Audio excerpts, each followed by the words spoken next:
Now, so again I am repeating about the formula for waiting time. Waiting time equal to starting time minus arrival time. So in the given question also we find that we are not getting any arrival time. So here we take the arrival time as in 0. In the exam point of view, if they ask about the arrival time, compulsory you have to take the values of the arrival time. Otherwise we always take the arrival time as a 0. Now let us go for the calculation of waiting time. Waiting time equal to starting time minus arrival time. So here now let us go for the calculation of waiting time of P1. So where the P1 will be started in the Gantt chart, in the second position the P1 will be there. So now in the way at the which time the P1 will be presented here, the P1 will be started at the time interval 2. So as we know that the leftmost representations are called as in starting times, and the rightmost elements will be called as in finishing time. Okay, now the P1 service time will be 2 and the arrival time is always 0. 2 minus 0, that is 0. And next we have to consider about waiting time of P2. So P2 will be starts at which time? The P2 will be started at 9 milliseconds of time. So we take the 9 and minus arrival time is 0. 9 minus 0, 9. Now we calculate the waiting time of P3. So at which time the P3 will be started? The P3 will be started at the P3 will be executed as third process, and the execution starts by 5 milliseconds. So we take 5 as a starting time and the arrival time will be 0. 5 minus 0, that is 5. Now we go for the calculation of P4.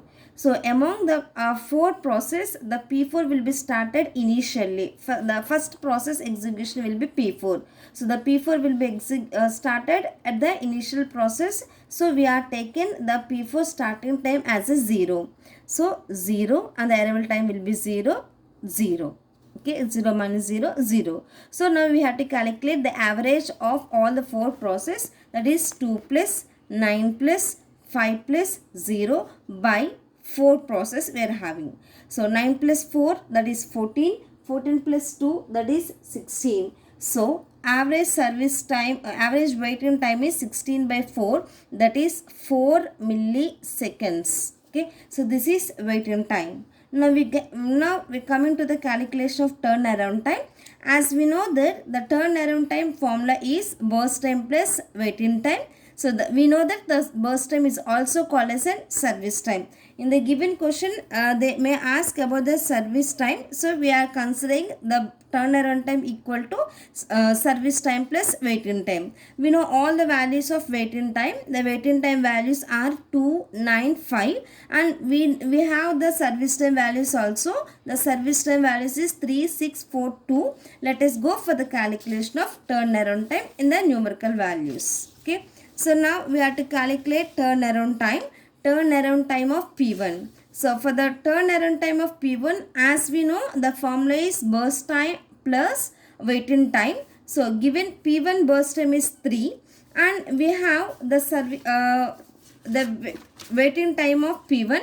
The waiting time of P1 is 2. So 3 plus 2, that is 5. Now we have to calculate about the turnaround time of P2, and the P2 waiting formula is burst time plus waiting time. The burst time of P2 is 6 and waiting time of P2 is 9. 6 plus 2, 6 plus 9, that is 15.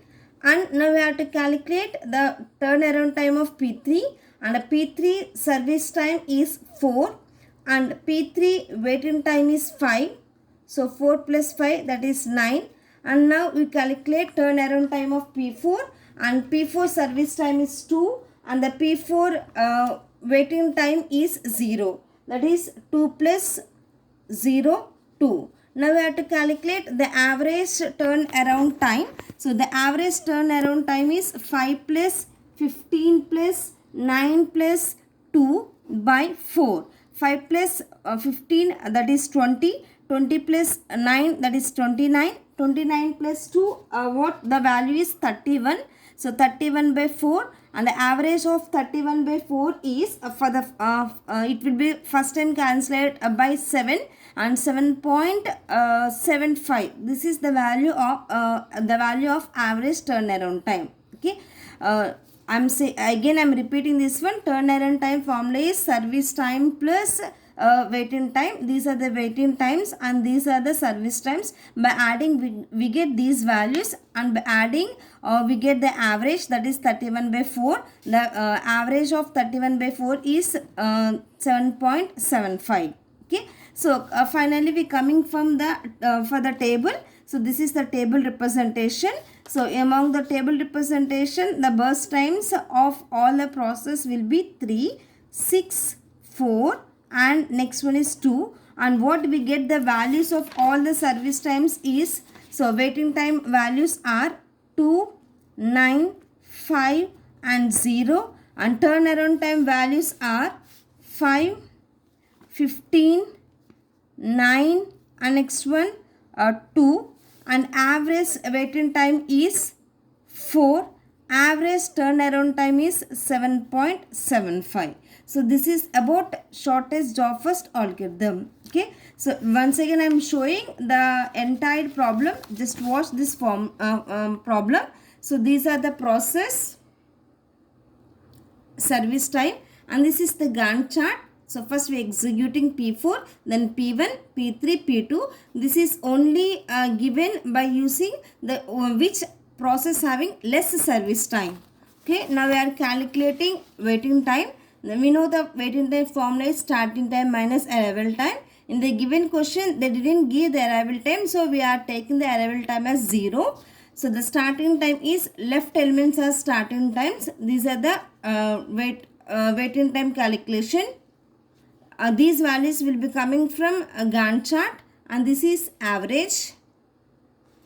And after that we calculate turnaround time, and the turnaround time is service time plus waiting time. All we are calculated these waiting times before only, and these are given in the question, and these are the, by addition we get these values, and average 31 by 4, that is 7.75. This is cumulation table.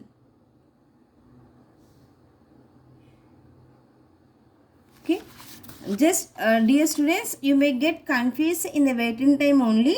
So if you understand clearly about the Gantt chart, then it is easy for waiting time and then turnaround time. Okay, once again I am repeating that the shortest job first is also called as an optimal algorithm. And what do you mean by optimal algorithm means it gives the minimum average time for all the process. Okay, among all the 4 scheduling algorithms, the shortest job first gives the minimum averages. If you observe, this is 4 and here 7.75. In the FCFS we get 16.75 and 10.25. Okay, so hope you understand this shortest job first algorithm. Thank you.